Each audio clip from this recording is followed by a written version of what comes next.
Namaste. Greetings to all of you. Grandmaster Chava Coxey அவர்களுடைய Achieve the Impossible Lotus Sutraலேருந்து இன்னைக்கான முக்கியமான செய்தி. Law of Karma dictates that what you waste will be taken away from you.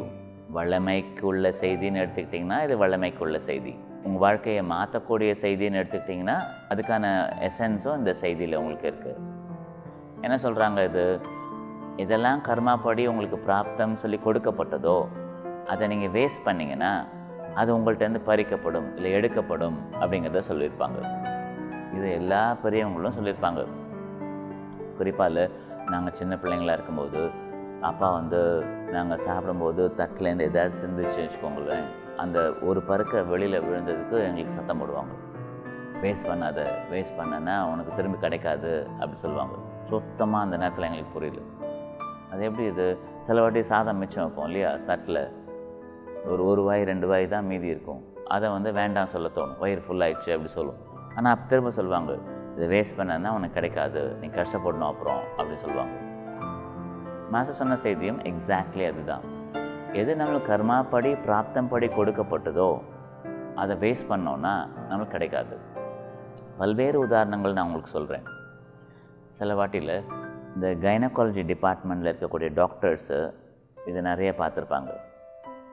இப்போல்லாம் இந்த வர்ற காலகட்டத்தில் இந்த டீனேஜ் பசங்க சின்ன சின்னதாக ஏதாவது தப்பு பண்ணிவிட்டு கல்யாணம் பண்ணுறதுக்கு முன்னாடியே ஏதாவது ப்ரெக்னென்சி மாதிரி அங்கே அபார்ஷன் நிறையா நடந்துகிட்ருக்கு. இது உலகம் பூரா நடந்துகிட்ருக்கு. ஆக்சுவலாக இவங்க ஆசைப்பட்டோ தெரிந்தோ தெரியாமலோ செய்த தவறுகள் அங்கே ஒரு பிராப்தமாக இருக்குது. ஆனால் அதை அபார்ட் பண்ணிடுறாங்க. சில வாட்டி கல்யாணம் முடிஞ்ச அப்புறம் கூட ஏர்லியராக வந்துடுச்சு, நான் எதிர்பார்த்ததோட சீக்கிரமாக வந்துடுச்சு, அதனால் அந்த குழந்தைய அபார்ட் பண்ணிடுறாங்க. இந்த மாதிரி ஆட்கள் இந்த ஜென்மத்திலேயோ ஆர் பல ஜென்மங்கள் கழிச்சோ குழந்தைக்காக ஏங்கி ஏங்கி அழக்கூடிய ஆட்களாக மாறுறதுக்கு வாய்ப்பு இருக்குது. இது நீங்கள் பார்த்துருப்பீங்க. அவங்க உயிர் போகிற அளவுக்கு நீங்கள் வேண்டாம், ப்ரெக்னென்சி வேண்டாம், நீங்கள் அதை விட்டுருங்க, உங்களுக்கு அடாப்ட் பண்ணிக்கோங்க, நீங்கள் எதாவது ட்ரை பண்ணிங்கன்னா அவங்க உயிர் போகிறதுக்கு கூட வாய்ப்பு இருக்குது அப்படின்னு சொன்னால் கூட அந்த பெண்கள் பரவாயில்ல டாக்டர், போனாலும் பரவாயில்ல, எனக்கு குழந்தை வேணும் சொல்கிறத நான் கேட்டிருக்கேன்.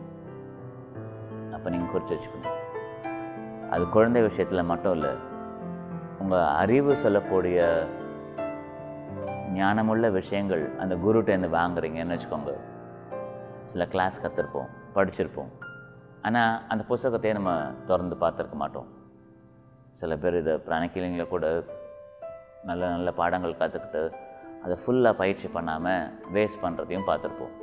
இப்போ குருக்கிட்டேருந்து மிக முக்கியமான புண்ணியமான செய்தியை வாங்கிட்டு அதை சரியாக படிக்காமல் ஜஸ்ட் தூக்கி போட்ட மாதிரி பண்ணுறாங்கன்னு வச்சுக்கோங்க.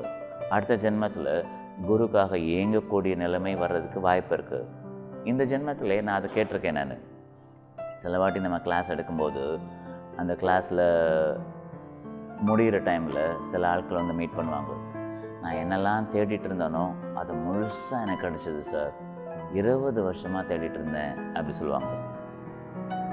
எதாச்சமாக பக்கத்தில் இருக்கிற ஆள் பார்த்திங்கன்னா 16 வயசு பையனாக இருக்கும். அவங்க அம்மா ஃபோர்ஸ் பண்ணி இந்த பக்கத்தில் படிக்கணும்னு சொல்லியிருப்பாங்க. இந்த செய்தி அவனுக்கு புரியாது. அவன் ஃபாலோ பண்ணுவானா மாட்டானா அதுவும் எனக்கு தெரியாது. ஆனால் ஒரு ஆள் என்ன சொல்லுது, இவ்வளோ முக்கியமான செய்தியை 20 வருஷமாக நான் தேடினேன் அப்படின்னு அர்த்தம். காட்டில் இருந்தீங்க இவ்வளோ நாள்? இல்லை, இங்கே தான் இருந்தீங்க. ஆனால் சரியான குருவோ சரியான மென்டரோ சரியான பாடசாலைக்குள்ளேயோ நீங்கள் போயிருக்க முடியாது. காரணம், முன்னாடி கொடுத்தம்போது இதை வேஸ்ட் பண்ணியிருக்கிறதுக்கு வாய்ப்பு இருக்குது. உங்கள் வாழ்க்கைக்கு முக்கியமான செய்தி இது. 2-3 கோணத்தில் உங்களுக்கு சொல்லியிருக்கு. இதெல்லாம் வேஸ்ட் பண்ணுறீங்களோ உங்கள்கிட்ட பறிக்கப்படும், எடுக்கப்படும். நீங்கள் ஏங்கி தான் அதை அடையிற மாதிரி இருக்கும். அப்போ குறித்து வச்சுக்கோங்க, கடவுளால் கிடைக்கப்பட்ட எந்த விஷயத்தையும் வேஸ்ட் பண்ணாதீங்க. உணவாக இருந்தாலும் சரி, அறிவாக இருந்தாலும் சரி, எந்த பொருளாக இருந்தாலும் பார்த்து பார்த்து பயன்படுத்துங்க. உங்கள் வாழ்க்கை மிக முக்கியமாக பிரமாதமாக இயங்குறதுக்கு இந்த செய்தி ஹெல்ப்ஃபுல்லாக இருக்கும். நமஸ்தே. Good luck to you.